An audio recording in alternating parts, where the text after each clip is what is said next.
বুধবার বিবিসি বাংলাকে দেয়া এক সাক্ষাৎকারে বিএনপির মহাসচিব মির্জা ফখরুল ইসলাম আলমগীর নির্বাচন, সরকার এবং নতুন রাজনৈতিক দল গঠন নিয়ে বেশ কিছু মন্তব্য করেন। সাক্ষাৎকারে মির্জা ফখরুল ইসলাম আলমগীর বলেন, ছাত্ররা রাজনৈতিক দল গঠন করার পরও যদি সরকারে তাদের প্রতিনিধি থাকে তাহলে সরকার নিরপেক্ষ থাকতে পারবে না।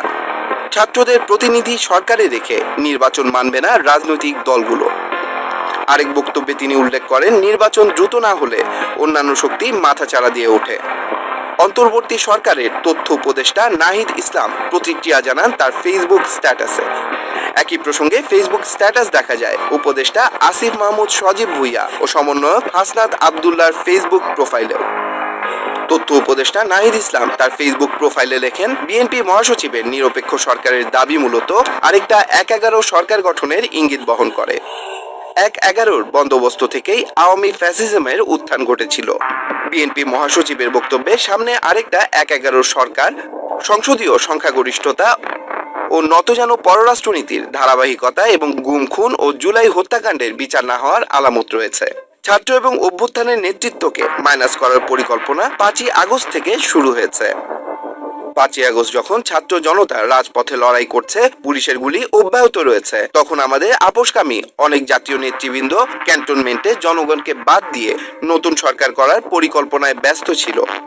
অনেকে ছাত্রদের কথাও বলেছেন সেখানে। আমরা ৩ আগস্ট থেকে বলে আসছি, আমরা কোনো প্রকার সেনা শাসন বা জরুরি অবস্থা মেনে নেব না।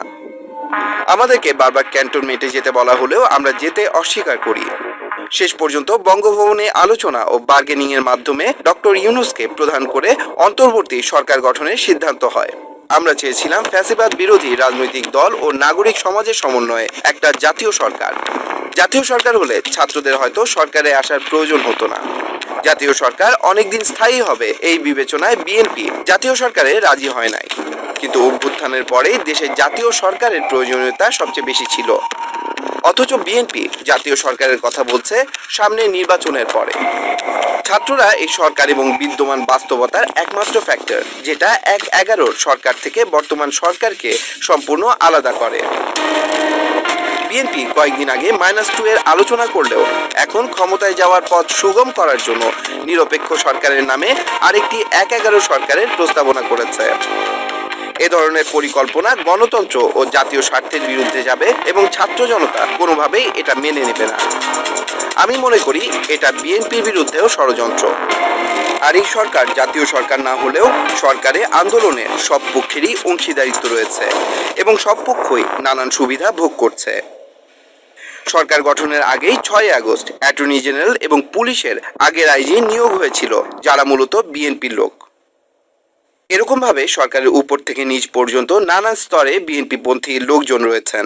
নির্বাচনে নিরপেক্ষতার কথা বললে এই বাস্তবতাও মাথায় রাখতে হবে। রাষ্ট্রপতি পরিবর্তন, সংস্কার, নতুন সংবিধান এবং জুলাই ঘোষণা সব ইস্যুতেই বিএনপি বিরুদ্ধে অবস্থান নিয়েছে। অথচ এগুলো কোনোটাই ছাত্রদের দলীয় কোনো দাবি ছিল না। কিন্তু দেশের স্থিতিশীলতা, বৃহত্তর স্বার্থ এবং জাতীয় ঐক্য ধরে রাখার জন্য ছাত্ররা বারবার তাদের অবস্থান থেকে সরে এসেছে।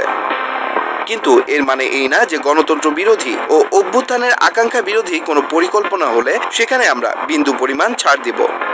আওয়ামী লীগ বিষয়ে ভারতের প্রধান দলগুলোর মধ্যে ঐক্য সম্ভব হয়েছে, অথচ বাংলাদেশে আওয়ামী লীগ বিষয়ে আমরা ঐক্য করতে পারি নাই। এত হত্যা ও অপরাধের পরেও হায়, এই জাতীয় ঐক্য লইয়া আমরা কি রাষ্ট্র বানাবো? বাংলাদেশকে দুর্বল করা সহজ, কারণ বাংলাদেশকে সহজেই বিভাজিত করা যায়। এদেশের বড় বড় লোকেরা অল্প মূল্যে বিক্রি হওয়ার জন্য প্রস্তুত থাকে। আমি মনে করি না সমগ্র বিএনপি এই অবস্থান গ্রহণ করে। বড় অংশই অভ্যুত্থানের আকাঙ্ক্ষা বাস্তবায়ন চায়।